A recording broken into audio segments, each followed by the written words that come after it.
Hello, everyone, and welcome to our very exciting live stream with Peta Clarke. We are talking all about reinforcement processes within scent work. Very exciting stuff. So we are scheduled to be here for an hour today talking about this very exciting topic. So please feel free to write any questions that you guys happen to have inside of those comments.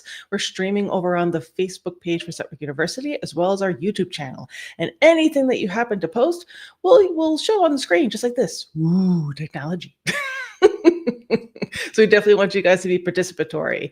But I wanted to first give Peta a chance to give her an opportunity to tell us a little bit about her sniffing journey. So, Miss Peta, how did you get started in scent work? What is your journey? What do you love about this sport? My goodness, I have to blame my whole nose work, scent work journey starting with 2 chihuahuas, and don't hold that against me. I've got other dogs as well, but I am a professional trainer and I've been so lucky to work in a number of different areas. And when I found scent work, I just finished maybe 18 months work on a musical, Legally Blonde, out of here. And it was crazy. It was so crazy. It was 8 shows a week. We were in different states, so it basically consumed my life for that amount of time. And these beautiful dogs, one of which is still here 14 years later, lying beside me, they were about 8 months when we hit the stage. And so their life from, being baby puppies up until sort of that time, 18 months, 2 years of age, was incredibly full and incredibly busy and incredibly enriching for them. And when I say chihuahuas, they do have a bit of mini fox terrier in them as well. And I thought to myself, right, we're going to finish this show and suddenly they're going to go to being like normal dogs. As much as I was always going to work with them and, do tricks and all of that kind of stuff, I thought I could be really in for some trouble here as their brains suddenly go, well, what else could we do? Can we bark? Can we all of that kind of stuff? And it was just one of those fortuitous moments in your life that happened where Jen Brown from over there, gorgeous Jen, I think she was the first American to come out and say, this is nose work. And I was at that workshop and I just went, like we all do. Yes. Oh my God, this is amazing. So there on started the classes. I went on to get my CNWI. I think that was about 2015. Since then, the sport out here, as we were just discussing, has just crazy exploded. About 2020, it was sort of just after COVID, we started the AKC version, the ANKC out here, of scent work. And the trials are just here, there and everywhere. So I'm a foundational judge of that. And I've always been interested in behavior and obviously definitely dogs. And I think, again, like so many of us, it just drew me in because finally, I'd done a little bit of tracking many years ago, and it took me back to that place where suddenly I had no idea. I had absolutely no idea, and I just had to trust that dog and follow that dog and learn what that dog was saying to me in the moment about where Oda was and painting that gorgeous picture. So, and here we are still learning and growing today. That's awesome. So I always love hearing what people's journeys are because it's always so incredibly interesting. And I love the fact that you're like, oh dear, you have been so engaged in everything during the shoot. And now we're going to go home and I'm going to be in for some trouble. I got to find something. I love that. And that's what scent work gives us, is an opportunity to do that with our dogs by celebrating who they are, letting them do this wonderful activity they're so amazingly good at, and we get to learn so much. So what I love is all this different background that you give and you bring to this whole topic, and that's why I wanted to talk about this thing called reinforcement processes. So we had touched base and said, oh, I heard such great things from Dana Zinn and Sue Sternberg, like you have to reach out to Peta. I'm like, okay, I will. And then you and I touched base. And one of the things that you were talking about was this whole idea of reinforcement processes. I'm like, ooh, I like reinforcement. I would like to learn more about that. So can you talk a little bit about what a reinforcement process is? And then we'll talk about how maybe we could use it in scent work. When I knew we were coming on here, I looked it up. I did one of those chat GPT things that I'm still not that great at. And because I actually didn't know if I'd made up the term or if it was actually a thing or that kind of thing. And I think, and no, Chat GPT knew nothing about it. So we're in uncharted territory, but not really, because like all of us who have got interested in this and all of us who teach people, we all stand on the shoulders of each other. And I think it was a lady called Anne McGloon, who is over in America as well. And she was talking about reinforcement systems. That's right, she called it that. So it's kind of the same thing. And basically, I think for me, and I definitely learned this in my theatre work and in my film work, and I've got a background in exotic animal training. I think the thing that really makes me want to think about the reinforcement as a reinforcement process or a system is because we can so easily become stingy in our thinking. We make it shorthand when we think about reinforcement. We think about reinforcement as the thing, the bit of food or the toy. You know, we say, my dog's food motivated, my dog's not food motivated. And so rather than, and we all know that dogs are always making these associations in our training, whether it's scent work or anything else we do with them, for better or for worse. And I wanted to pull us back, or pull myself back first and foremost, from thinking about the reinforcement as a thing and understanding that always they're creating these associations that are going on leading up to, and here's the food being delivered into your mouth. And so reinforcement processes for me is the understanding and the reminder that reinforcement isn't the thing, that the reinforcement process actually starts from the first time our beautiful dogs have a bit of information, a change in the environment where they perceive that reinforcement is on the way, that these things predict that any minute now, mum's going to stick a bit of food in front of me and I'm going to be able to gobble it up. So I think that helps us, like I said, stand back and remember all of the associations that are continually being made, and be in front of those before they maybe come and bite us in the bum. Am I allowed to say bum? You're totally fine. We are happy to take in any way that you want to describe anything. So with that in mind, could you maybe provide a example outside of scent work first to try to help people kind of wrap their heads around this, and we'll put it into scent work? But Diana, we were talking scent work, so my whole mind has been on scent work for the past reinforcement processes in scent work. You know,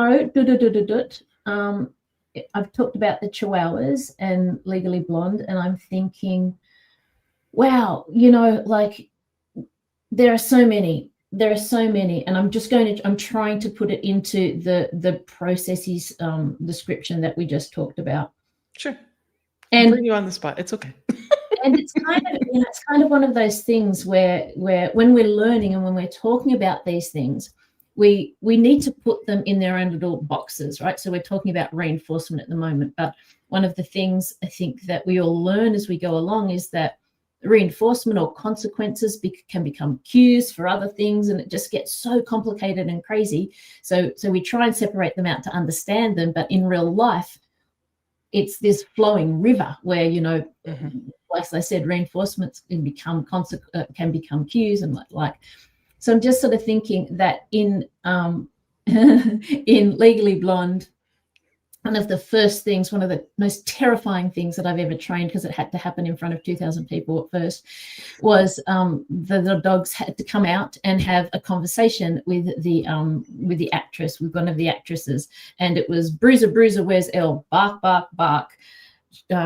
She doesn't have an engagement outfit, bark, bark, bark. So it was this chain of events, which ended with the dog jumping into the actress's hands, and she had a fake candle, and in that fake candle was a little secret area that she could flip open the door to, and there was a whole hunk of chicken or lamb or something. So that was the reinforcer. That was the thing that the dog was working for. But obviously, as the dog went on and we did show after show after show, that behavior chain broke down in the sense of the barks started to blend in with her discussion, with her lines, and the dog was so focused on that candle, that if she sort of moved it that way, because he's knowing that's what it's about, I'm just waiting to see her actual thumb flick that open, because that means she's then going to let me jump up into her arms and I'm going to gobble it up. So he would be so focused on that candle that if she just moved her thumb a little bit of a different way, he would start to jump up at her. And so she had to be very cognizant. That's a big word for this early in the morning. She had to be very aware of the tiny, tiny movement that she did with her thumb, because that was the predictor that she was then going to ask him to jump up, and off we go with the opportunity to gobble down all of that chicken. So that's probably a really good example, because it's a behavior chain, very much like our searching is a behavior chain. There's all of those little components that go into making this big behavior that we sort of often stand back and look at and think, well, it's one big behavior. But when we think about it, we know it's not. And how towards the end of that chain, for scent work, that alert behavior can become a little bit muddy when we're not clear on what is predicting that reinforcement. I think that makes sense. I think that's a perfect way of putting it. And that's why, and I do appreciate you being on the spot and working that all out for us, is sometimes we, in my opinion, sometimes we get stuck with blinders on. We're always thinking about scent work. And sometimes that can really limit us, where we're not able to apply the same knowledge than if we were just take it as that were for 2 seconds, like, oh, that makes sense. And we put it back in like, oh, that's what that is. So I really appreciate you walking us through that, because that's very, very helpful. So could you then, let's do that. How does this relate to scent work? Because I think you've already led us down this path really nicely. And I can already have a bunch of things popping off my mind, like, ooh, I have some ideas. I have some examples. I think that this would apply, but I would love for you to take a swing at this first. It really does. It relates so much to scent work in so many ways. And one of my gigs out here is doing workshops, obviously, and doing that whole analysis when people come to me and say, I've got this issue. And more often than not, at least if I've got 12 people in the workshop, half of them will have issues with alert behavior. And the thing that I look for when I'm watching them are those preceding conditions, are those things that more often than not, I'm focused on the handler to see what they're doing, which might be giving the dog some miscommunication, like in the Legally Blonde example, where Renee would move her finger just the wrong way, which would be taken from the dog. Oh, gosh, she's going to ask me to jump up into her arms, and off we go. So it's more often than not, especially in the early stages, those things that we do that we very quickly become aware of, like our dogs moving in and they're detailing, and we think, oh, that is so pretty. And we know, especially if we know where the hide is, but even if we don't know where the hide is, we know that those behaviors are the precursors to, and here it is, mum, bang. And whatever your alert behavior is, that freeze or that look back. And so what do? We're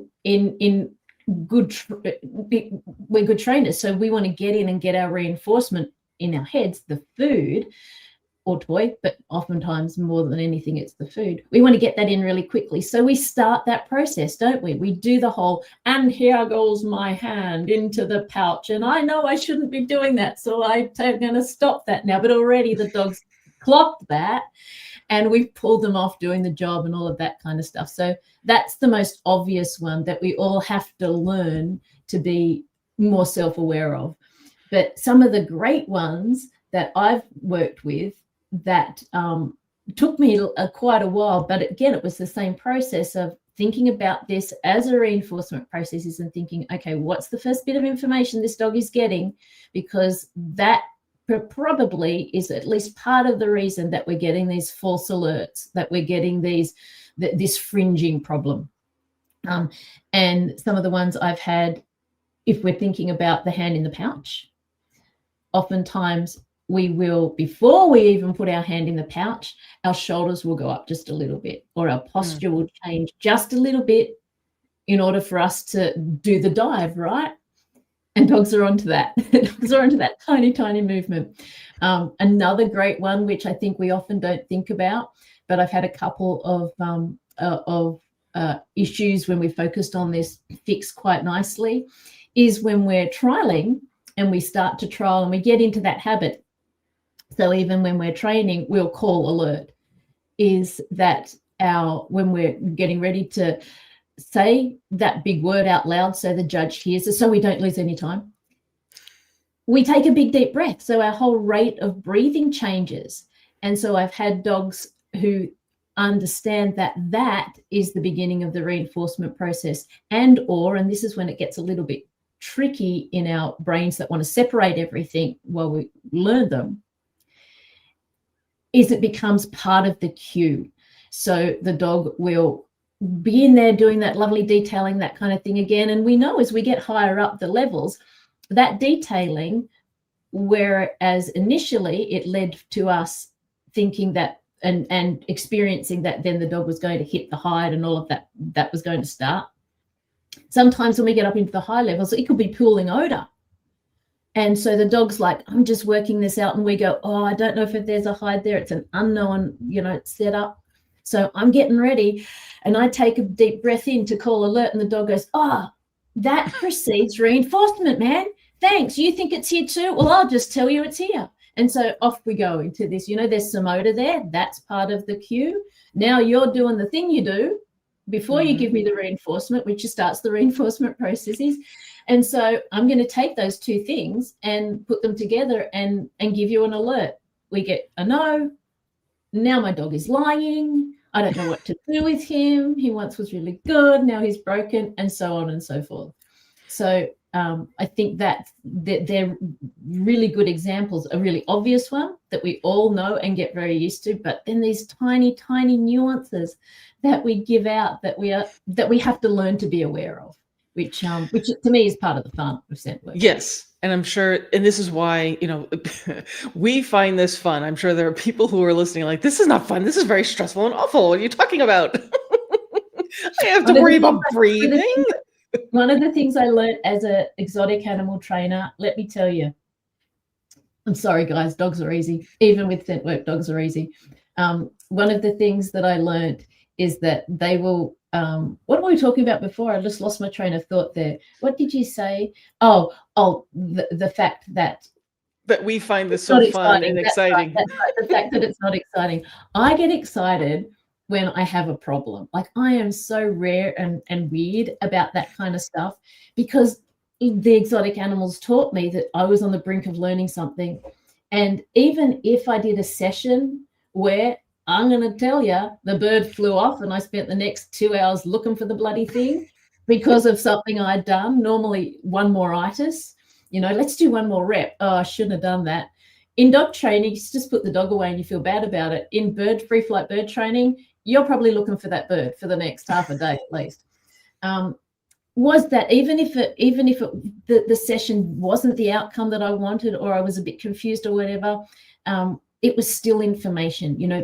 Behavior is information. Our behavior informs our dogs, which is what we're really talking about when we start to think about all of those. Let's face it, they can become conditioned reinforcers that precede the delivery of that thing.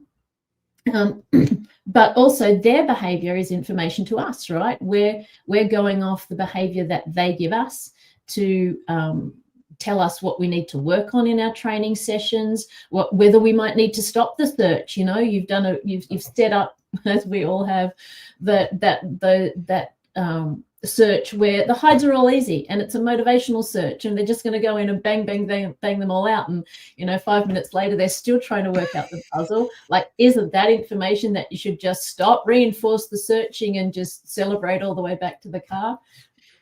We're all still learning how to do that, right? But yeah, behavior is information, and so any information you get from a session, it's a good session. It's a successful session. Even if your bird's flown off, get your bird back. It's perfect. So what are some of the ways that, with what you're describing here, that we can utilize reinforcement processes within scent work? So obviously we need to be aware of what the dog is perceiving as reinforcement, but that it is this kind of event that you're talking about, that maybe there is a beginning, middle, and an end, and what our role is in that when we are doing training. So could you talk about that a little bit? I think definitely our role is that awareness, correct? And that consistency, I guess. And I hesitate to say that because I think sometimes inconsistency is valuable as well. But I'm not sure if, there's so many ways we could go here. One of the things that I think about when I think about alert behavior and all of that behavior around source odor that we want to see is I think about actually the alert behavior as a three-part contingencies, three behaviors there as well. So when I break down scent work as a behavior chain, even that alert behavior for me isn't just one thing. So I can reinforce the driving into source, that to build that beautiful drive in. I can reinforce the pinpointing, which obviously we all need our dogs to understand really well, so that they don't tell us that it's 20 centimeters left of where it actually is and all of that. Then there's the kind of the alert behavior that we all talk about, the freeze, the look back, the down, whatever it happens to be for your particular dog. And then there is, for me, the commitment to source. So all of these things, all of these things need their own reinforcement history, because in a trial, when the variables are just all over the place, we might not get the exact alert behavior that we get in training. We might not get the dog as confidently committing to source as we do in training. So that's where I sort of wanted to put, we need to be consistent in the information, or we need to be aware, that's probably the better word, in the information we're giving, that yes, and now you've won the prize.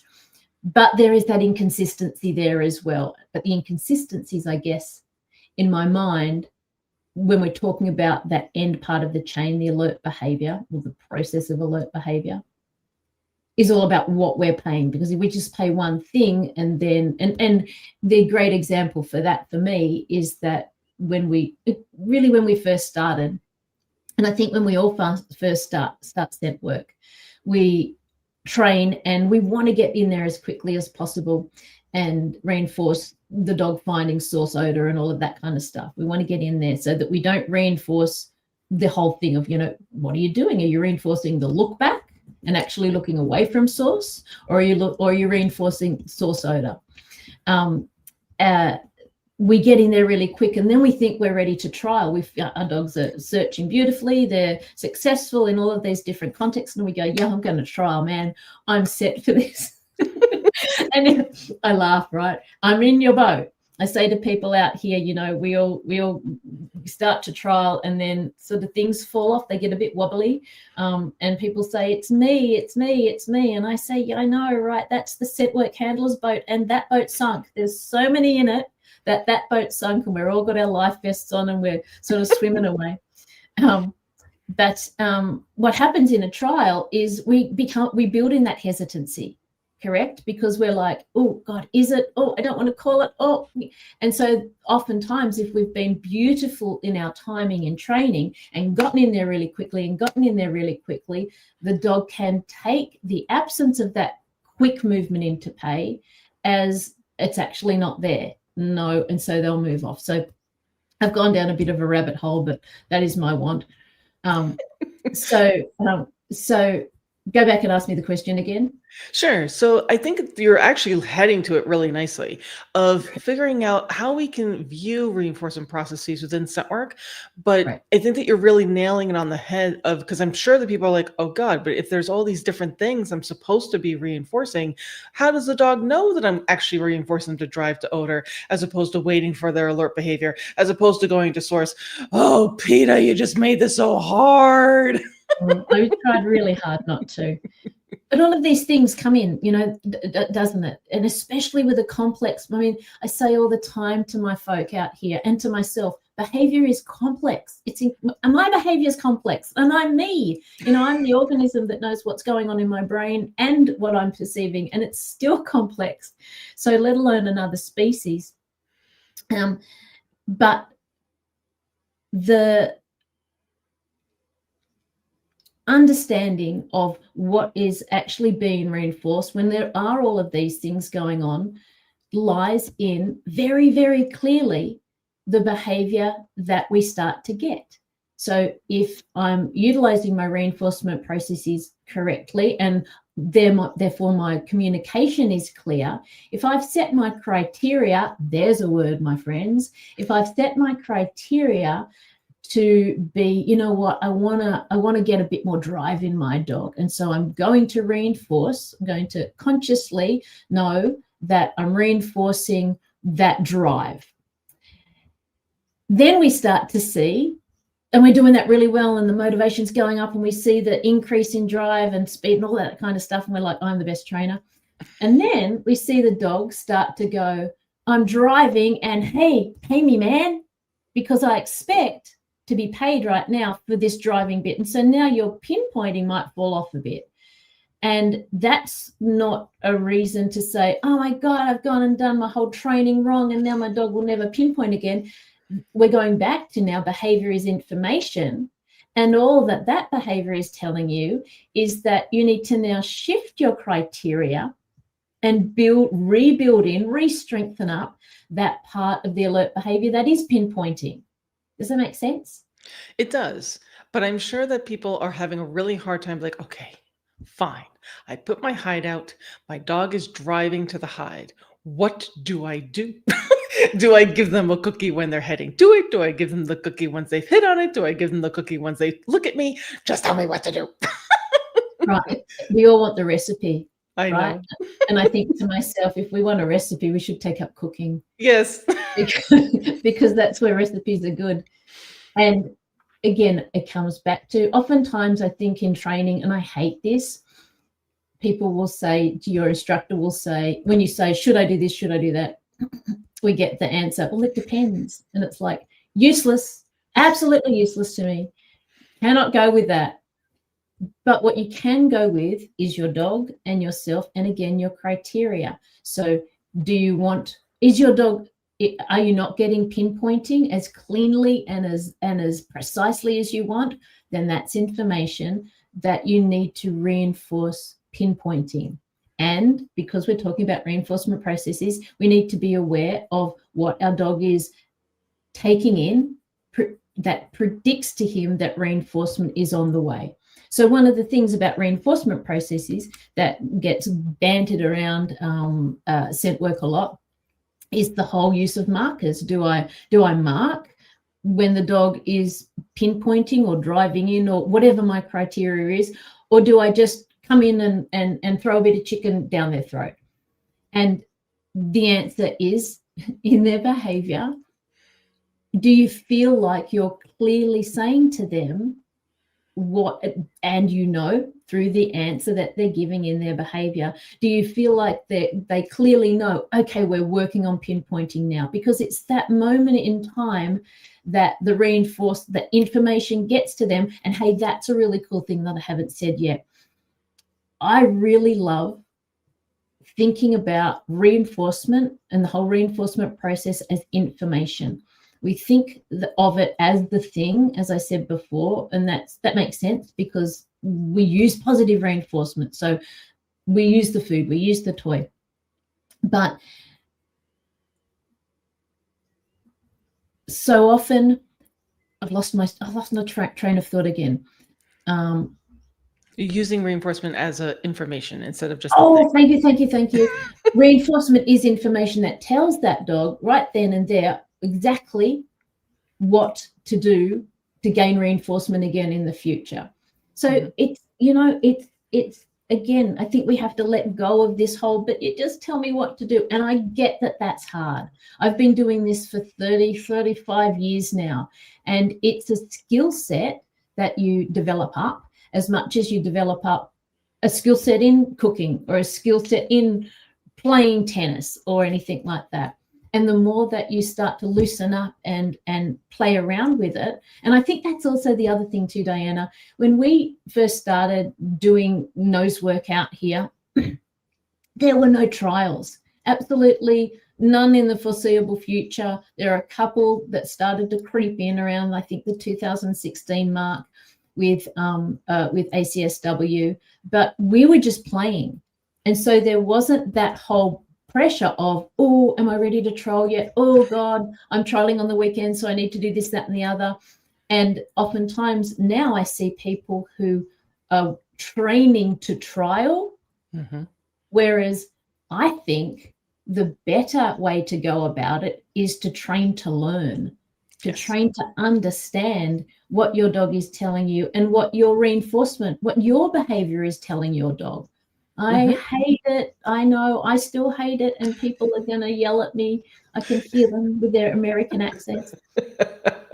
Video yourselves. I know. Before we came on, Diana and I were going, oh God, I'm big on the screen. Oh, and I'm just consciously not looking at myself, but there's nothing better than videoing yourself and getting that information back. What is my dog perceiving? What do I do? Those examples that I spoke about before, where we had ladies holding their breath, and that had become part of the cue because it predicted that reinforcement was coming, and the shoulder raises.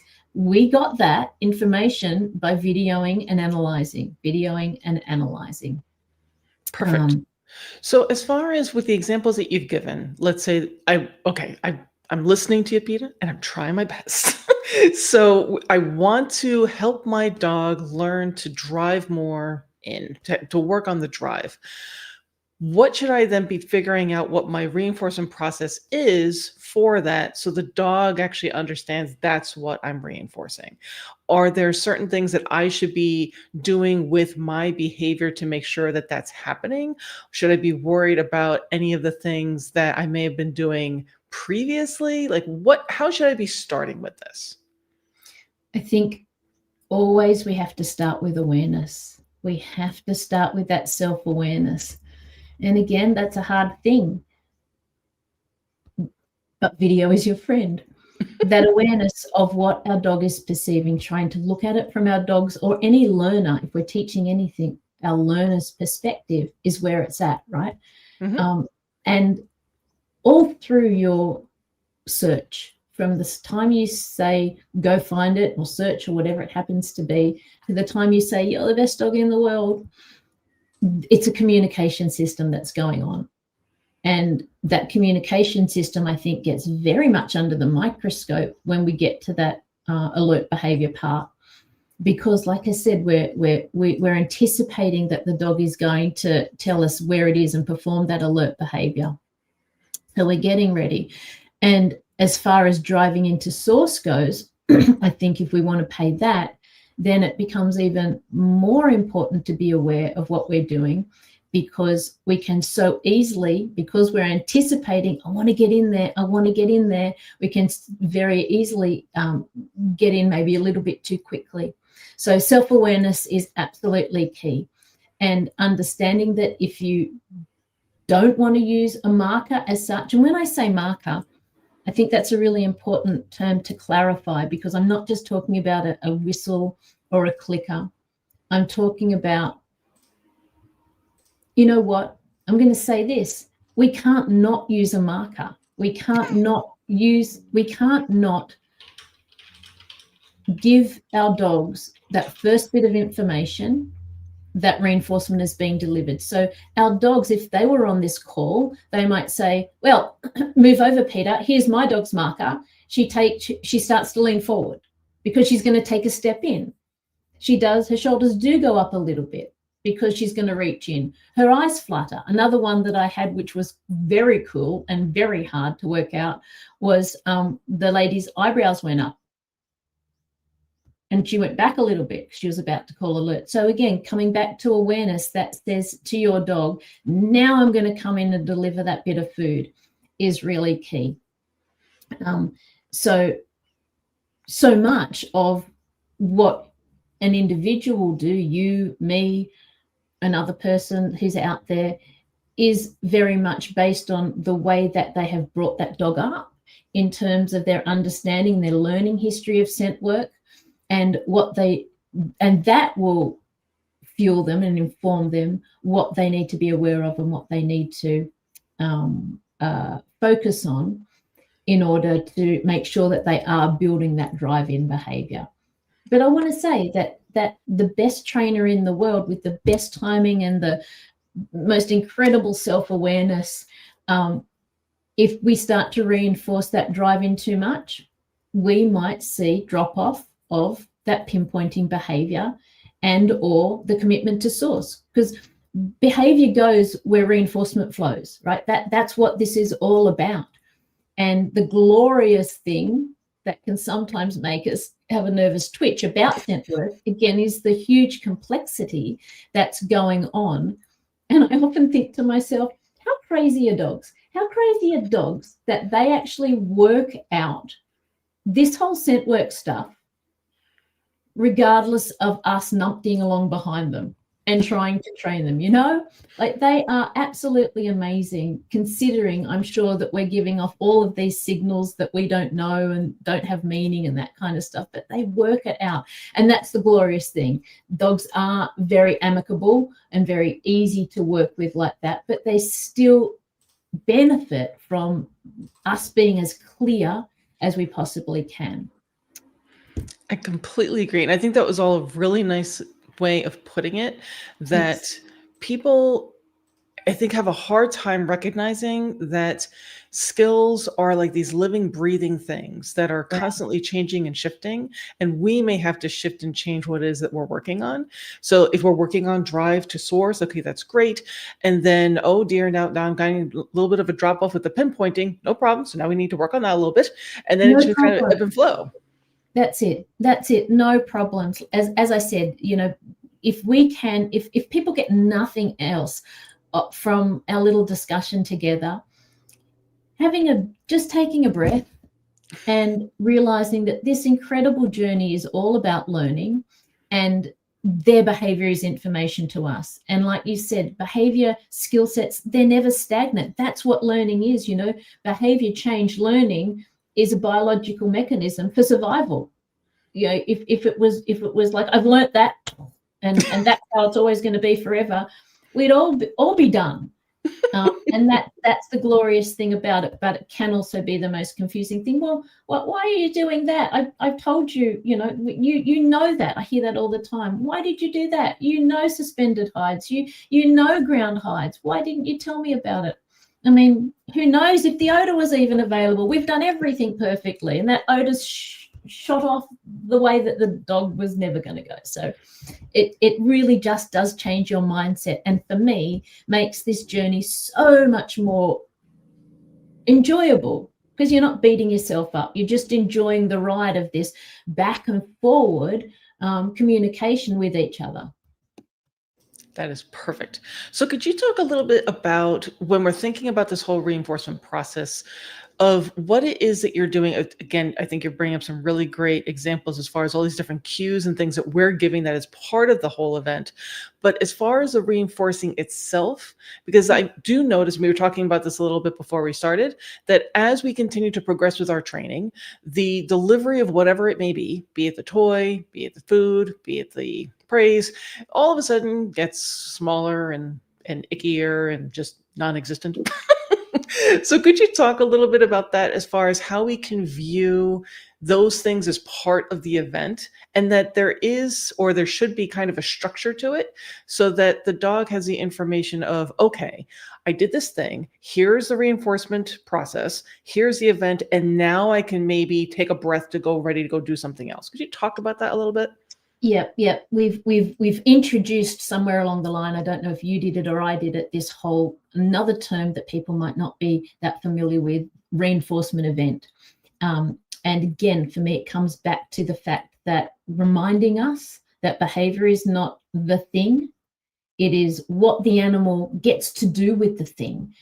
Many people will probably be aware of David Premack, who was the one who first, oh gosh, when was that? Back in the 60s, did some experiments with rats, and really sort of brought to my attention, at least when I was reading that paper and learning about his work, oh my God, reinforcement is actually the opportunity to perform a more desired behavior than what you're doing. So we had the rats who would run on the wheel, and they would be reinforced. The running of the wheel would be reinforced by drinking. The drinking would be reinforced by eating. It's a really cool paper, and I'm sure there's lots of research been done on it past, but understanding that reinforcement is the opportunity to partake in a desired behavior is a really important thing. And that's what I call, and I think many people call, the reinforcement event, again, to remind us that that reinforcement goes way beyond throwing a bit of chicken down your dog's throat and hiking it off to find the next hide. I think that because we more often than not think about reinforcement as that thing, it is so easy just to deliver that bit of food and move off. And I think you're right. I see it out here as well. When we start in scent work, and definitely before we've started trialing, I see the most gorgeous reinforcement events, and that bring in not only the delivery of maybe 5 bits of chicken, but a bit of chicken or a bit of cheese that's tossed. I call them cheese rabbits. So a dog that is that has a bit of prey drive going on gets to perform that. It doesn't just get to eat the bit of cheese, but it gets to chase it as well. So that becomes part of the event. And so we start off, and there's this just beautiful, beautiful, lovely, rich reinforcement event that happens. But as we go on, as you said so beautifully, we start to get more and more stingy because we think, now we've got to find another hide. And then the whole competition stuff creeps in, doesn't it? And some judge decides that we have only a certain amount of time to find these hides that are out there. And then we hear the 30-second call, and it's like, So oftentimes as we go up and we put more pressure on ourselves to compete and to, bang out all of those hides within the time that's allotted, I start to see not only the reinforcement, the amount of the type of reinforcement reduce, but I see the time that the dog gets to perform perform the behavior, i.e. the eating, if we're talking about food. I see that start to reduce as well, to the point where in a trial, it's not uncommon for me as a judge to see a dog be given a bit of food, and while that dog is still eating, that dog gets drawn off. Come on, let's go search over here. And I think, wow, I wonder, and only time will tell, and the behavior of the dog will tell. And it's really hard because there's so many other variables that are affecting the behavior. But I often wonder to myself, I wonder if that experience that dog just had, here's food in your mouth, and now I'm going to move you quickly away to this area. I wonder if that was even a punisher. I wonder if that dog perceived that delivery of that bit of food and the chance to start to eat it and then be rushed. And it's kind of like, if you and I were there, and everybody, let's all come, if we were having this lovely meal somewhere at this most amazing restaurant, and we were up to dessert, and everybody was like so looking forward to this tiramisu, because that's my favorite, so everybody will look forward to it. And then we're just sort of starting to get into the tiramisu, and it's the most beautiful tiramisu that we've ever had. And the waiters come and say, this table's reserved. You need to move on out. There's another table over here. You can bring your tiramisu. Like, I don't know if it would actually be as enjoyable as it would be. So I think we've got to be very, very cognizant of that, especially as we move up these levels and we place more and more pressure and complexity on our dogs. And so the odors moving in different ways. We've got converging odor. We've got the inaccessibles. So they have so, like, the Sudoku puzzles get so much harder, and we therefore really reduce down the value that we give them, the reinforcement. So the difficulty gets harder, and we start to reduce down the reinforcement, is what I'm trying to say. So it's not even that it stays the same, it actually becomes quite stark.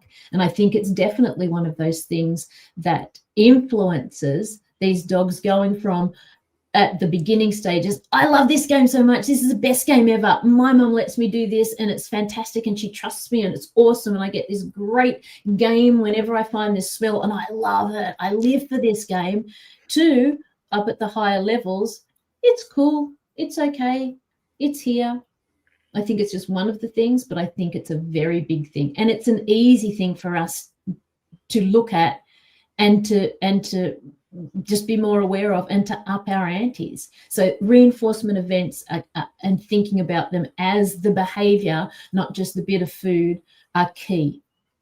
I think that's all beautifully said, and I think it's something that's very tangible that we would be able to maybe change or at Oh least yeah. think about what we're doing. So I'll just share a really quick example just to help people kind of visualize this potentially with toys. So in my puppy summer class, we tried to make it so that we encourage everyone to use toys as a reinforcement event once they are Mm, done with their searches.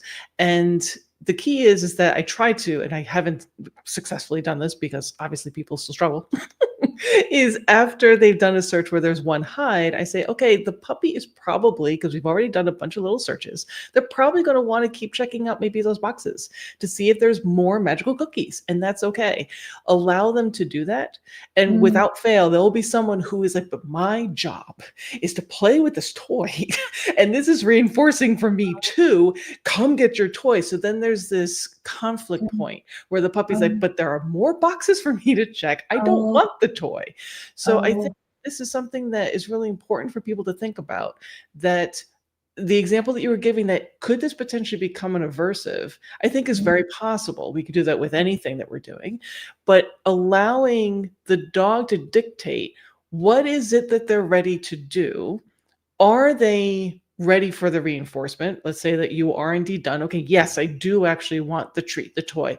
Allow them to enjoy that treat and toy, mm, and then allow them to mm, move on. Like the mm, whole idea with close proximity hides. Your dog is not going to be able to turn their nose back on in time to find that close proximity hide if they're still chewing. mm, mhm, mhm, mhm. So could And you talk a little bit about that stuff as well?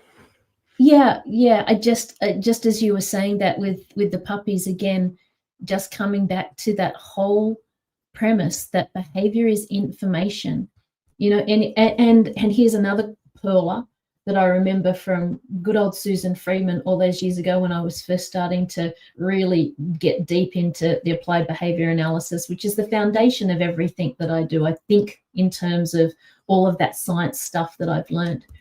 Um, is that animals orientate towards the point of reinforcement. It's such a kicker. And just with your puppies example, I want to play with a toy because that's what you've encouraged the learner, the human, to think about, and they're learning how to train dogs in scent work. So that's what they're focused on.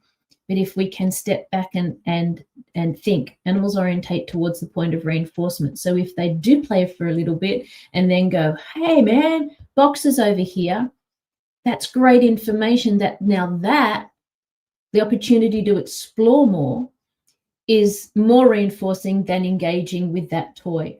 And therefore, if we still want to um, if we're still in the reinforcement event mode in our heads, then why can't we go, okay, well, I'll come look with you.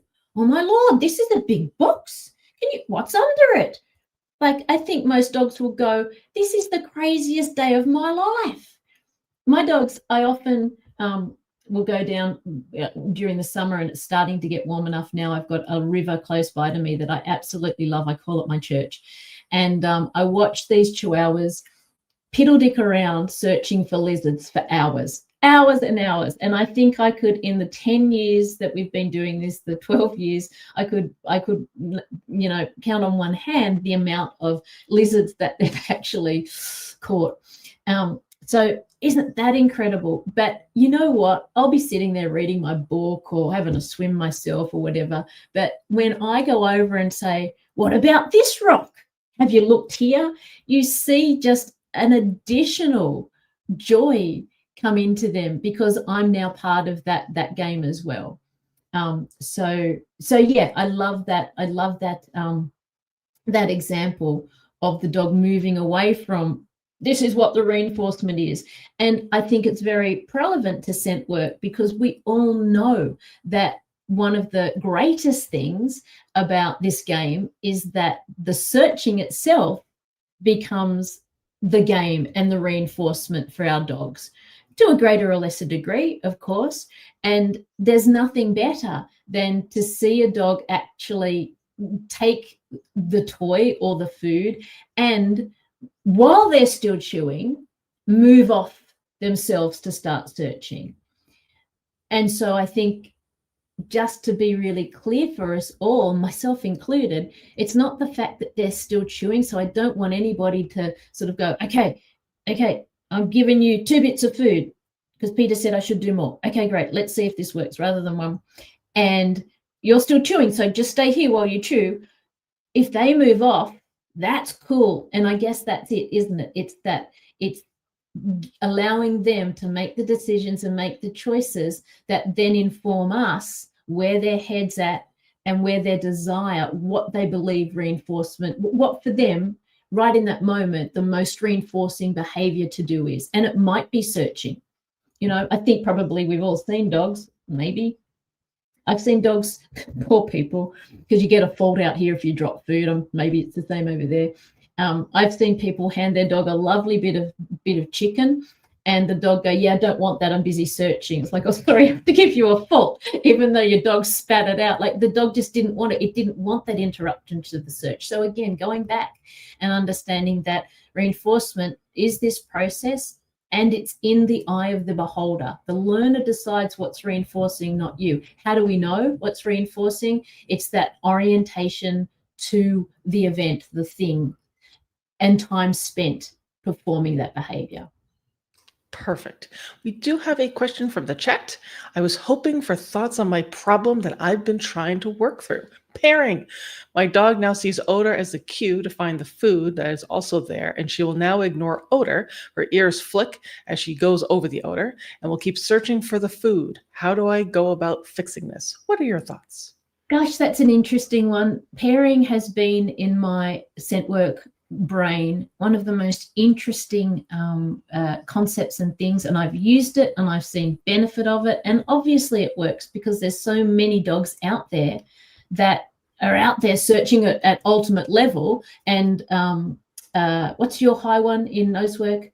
We have ultimate, elite, and summit. Elite, that's the word, fancy word.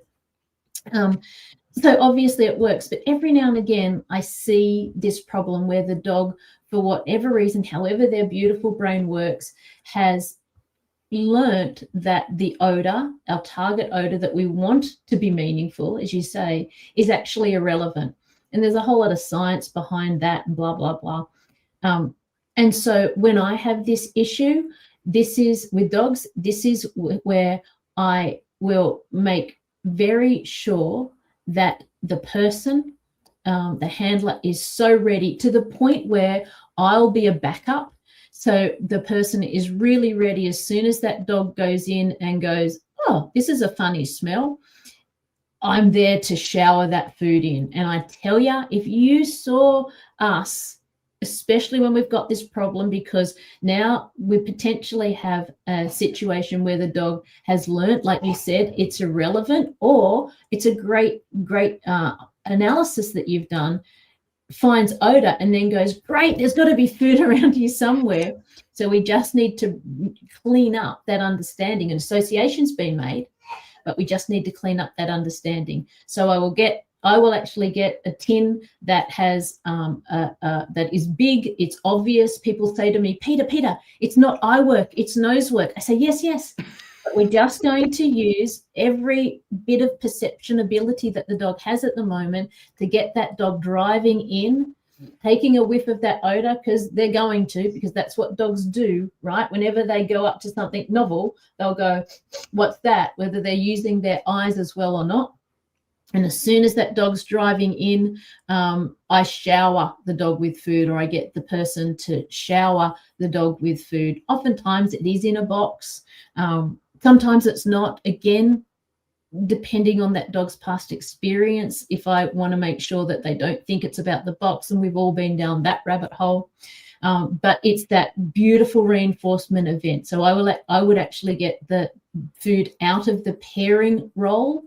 And if I go back to my applied behavior analysis brain, and actually I don't even need to use that. If I go back to my, like you said initially, Di, the whole process of us understanding that scent work is just dog training.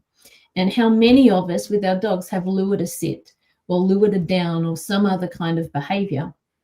Well, I often think of pairing that food in that pairing role, so the food that's on the odor, as a lure.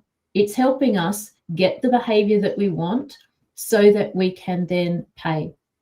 So I take the food out of the pairing, it's just the target odor, and I focus so much on that reinforcement process, you would just be amazed. And the event, so it is the dog driving in, you did great, however it looks for you, you move on in real quick, and we start to rain food down. We don't chuck a whole lot of food in so that they have to scurry around and eat. I want that dog to know that, oh my God, because I found this thing, this smell, this crazy weird smell, now food is raining down, one after the other, after the other, after the other. And I'm not saying that the dog has to then go and re-pinpoint.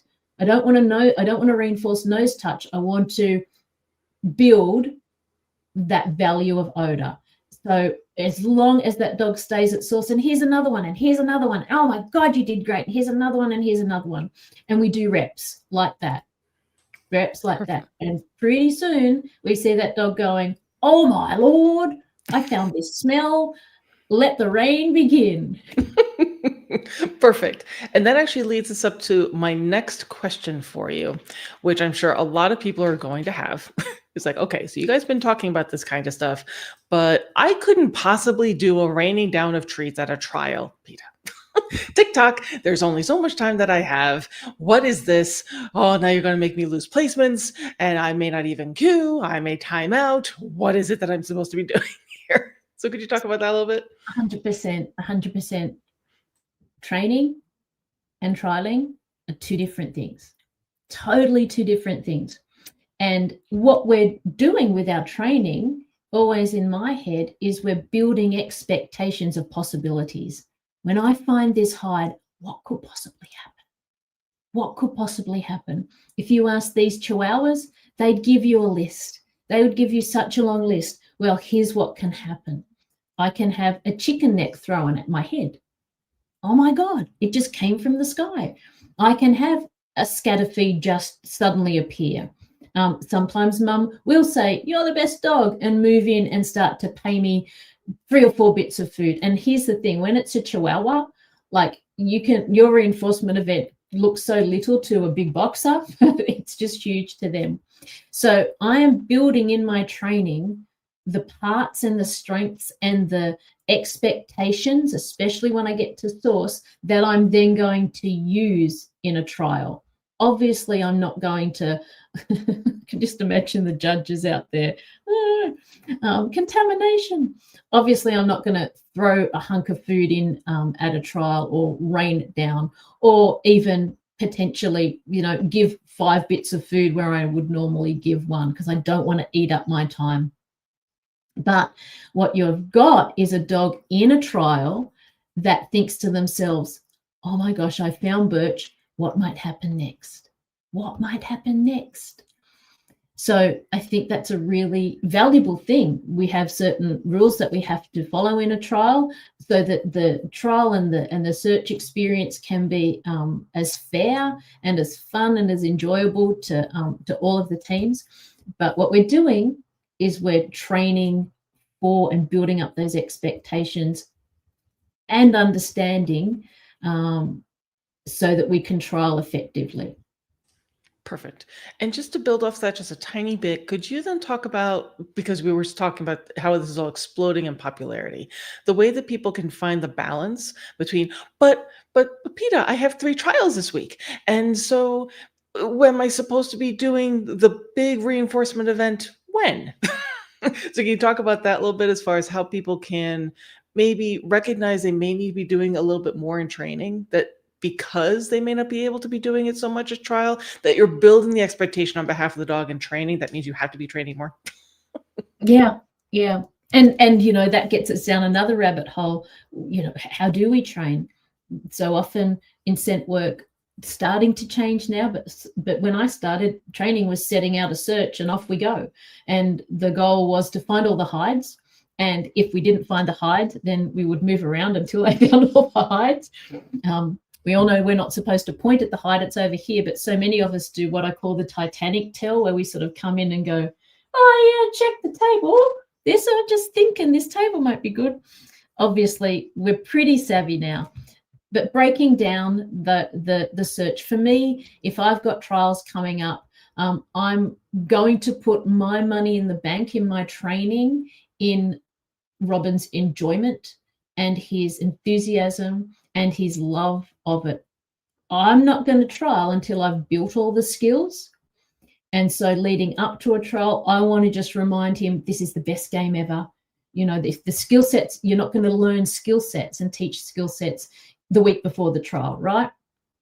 So leading up to it, that's when we might go out and do, if we're heading for an excellent trial, we might just go out and do 2 hides close together, bang, bang. Oh, you're fantastic. And one of Robin's favorite reinforcers, one of the things that we haven't talked about, but we kind of have actually, is, here's a question: what's actually reinforcing about reinforcement? And it's like, what sort of crazy, strange question is that? Reinforcement is an event. So Robin will tell you, well, I often get a toy. I'm a toy dog first and foremost, but what I love most is running with that toy.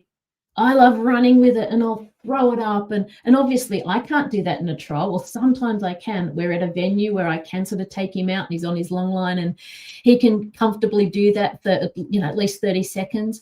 But oftentimes he can't. So beforehand, I will go and set out a couple of hides and say, and remember that this is an option. Remember that this might happen. Oh, day of days. So that I'm putting in that expectation. We all know that the analogy of the poker machine, where you might get $5, you might get 500. I love that. You know, a fun thing to think about again with reinforcement is that surprise is reinforcing.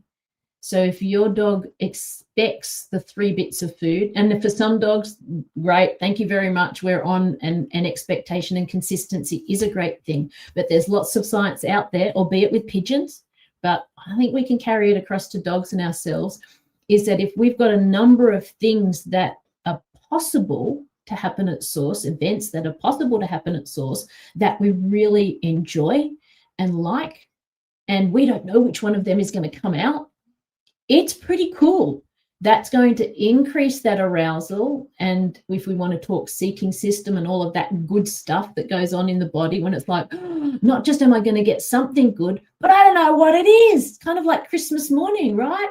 Like, I know Santa's going to bring me something great. So that would be the thing for me. Money in the bank as we lead up into, remember how great this game is, because it's that motivation and it's that drive and it's that joy that is going to fuel them when they get the chance to search again, to be the best searchers that they can be on the day for you. Perfect. We have one final question for you, just as we're wrapping up. Thoughts on how to work on reinforcing source if we've tried the reigning food or toy, but the dog still chooses to keep searching, to the point, if it is possible, he'll pick up the hide and relocate it to re-find it. I know this handler and this dog, and there is no team out there that is more of a teacher to all of us who know them. And thinking. If we're talking about this whole reinforcement processes and communication around source odor and building up a behavior that is usable, doesn't really matter what it is, right? The alert behavior doesn't really matter what it is, as long as we can read it and there's that clear communication there. You know, Helen, I would be thinking that animals orientate towards the point of reinforcement. He's telling you, this is what I want to do. I want to go search more. And this is off the top of my head. And the best thinking for me comes when I'm not trying to think. I'll just let you know that. I would maybe be thinking to myself of a very small loop, so a very small, easy search, go find it. He puts his nose on source, and you are there to celebrate with your words, with your praise. Oh, fantastic, that's great. If he is interested in the food in any way where you see he is, and I know you understand that, he's not just like eating it so that he can go and search again. I would be getting in there and using my words to say, getting in ahead of him leaving that hide to go to cue him to search on again. Does that make sense? So I know, and you know what, I'm thinking about it with Robin, and Helen knows Robin, who's been a crazy teacher for me these past 5 years as well, very left of center. I'm thinking about building in his ability to work around swallows. Robin, as I said to you, loves chasing. That's why running with his toy, I know, is the part of the reinforcement event that he just absolutely loves. And so the working around swallows was once in my head just it was never going to happen until I went, no, you got this, Clarke, you got this. And I just started to give him the opportunity to be in the presence of swallows. And I would say, sorry, everybody, some people know this, my cue to chase birds out here is get 'em puss puss. And so I would just say to him, get 'em puss puss, and off he'd go. So over the time, he learned that even though the opportunity for chasing swallows was present, it didn't happen unless I had cued the behavior. So the contingencies of chasing swallows wasn't just on the fact that swallows was there. It was when I said, get 'em puss puss. And I'm just thinking, Helen, sort of throwing that around in my head, you've got a situation where the opportunity to search on may be there for him. I don't know if you're just working with one hide or two hides, but obviously if you've got more hides out there, or as you said, he's just going to pick up the hide and make his own puzzle. I would be thinking maybe along that lines, more of a classical conditioning approach, and understanding that you're telling me that searching is the most reinforcing thing in the world for you, then I'm going to give you the green light as to when I want you to do that and when that behavior, that reinforcement is available to you. And by doing that, I think that then you will build in, because feelings filter backwards, right? Emotions filter backwards. So then he'll start to get the chance of learning, okay, I found this, now Mum's going to come and tell me to search some more. So you might have a little bit of an inroads that way. Might be a little bit left of center thinking, but I'm pretty good at that. No, I think that's brilliant. Just a question I have for you, as far as, thinking off the top of my head and see whether or not I'm completely off center here myself, is if he were a dog who liked to seek, let's say, toys, or even if he did like to seek food, could that potentially be part of the reinforcement process or event where dog finds hide, use whichever cue that you like, and then that reinforcer is then placed in a way to quote unquote seek? So it's tossed behind a chair, it's tossed into the bushes, it's somewhere he could seek that out. Could that potentially help? Yeah.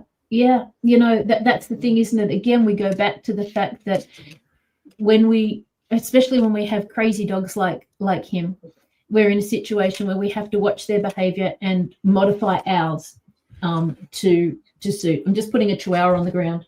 Sure. He's like, Mother, you said it was an hour. They're so good at, I know, right? They're so good at it.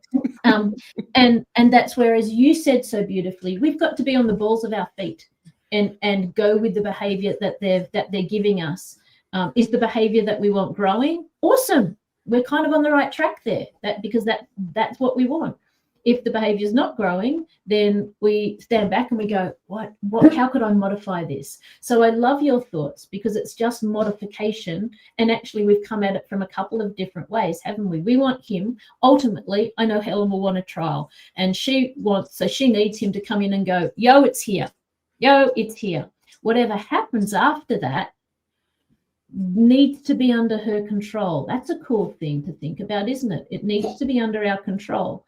So I have done lots of searches with Rob now, and it's one of the most amazing things. I still think how incredible is learning and behavior. where I can take him to an oval where there's swallows everywhere. He'll go, oh, cool. I get to search, so I get to chase. Oh, cool. So the swallows become the cue to search, but but chasing the swallows is always dependent on me saying the cue, get 'em, puss, puss. So we all have, I'm sure, reinforcers that the dogs would just love to partake in that we can't utilize in scent work. But using our words and understanding and remembering the value of putting words to behaviors that they naturally find reinforcing. And, we've not got time, but oh my God, how many reinforcing opportunities are there out there that we don't deliver physically as such, but we can deliver in a way that, okay, you can go do that now. Okay, you're free. Okay, go and roll in the duck poo. Sorry, that's right. All of that kind of stuff. So No, that's brilliant. Thinking. That's awesome. So I want to thank you so very much for spending so much time with us and talking about these things in such a illuminating and enlightened way. It just makes my little dog training geek mind go, ooh, so fun. Right. But I'm sure that there are plenty of people like, ooh, I really would like to work with PETA. So I wanted you to talk a little bit about what you offer through your website and the different types of online things that you offer. So I do have a link inside the chat, but can you just talk a little bit about what you offer, please? Great. Yes, there's some stuff there. So the link is there. Last night, I actually put up quite a bit more free content. So you can go there and you can click on free content and you can see different videos and different thoughts and things, little challenges that you can try. There's a video there called The Lesson of the Lizard, which talks to reinforcement processes and events and just giving you more ideas how to make it more variable. We do online courses, which one is coming up starting next week or the week after, which is a really cool one. It's called What's Your Wobble? It's where we come with all of our baggage and we safely share it and we pull it apart and we look at it and analyze what might be going on and why and sort of, develop up our plans for it. There's some webinar replays there, links, and obviously private stuff as well. So there's the whole gamut there, not just scent work. Like you, I'm a behavior training nerd. So there's all sorts of stuff that I can help with and I'd be pleased to. Perfect. You definitely want to make certain you check out everything that PETA is doing because she is incredible. Miss, thank you so very much for joining us today. I know that the time zones are crazy. It's so early. Your dogs are like you said, it was going to be an hour. It has not been an hour, woman. It has been longer than that. So I want to make sure we're not taking any more of your time, but thank you for everything that you do. You are incredible. Thank you. You too. Right back at you. Thank you, guys.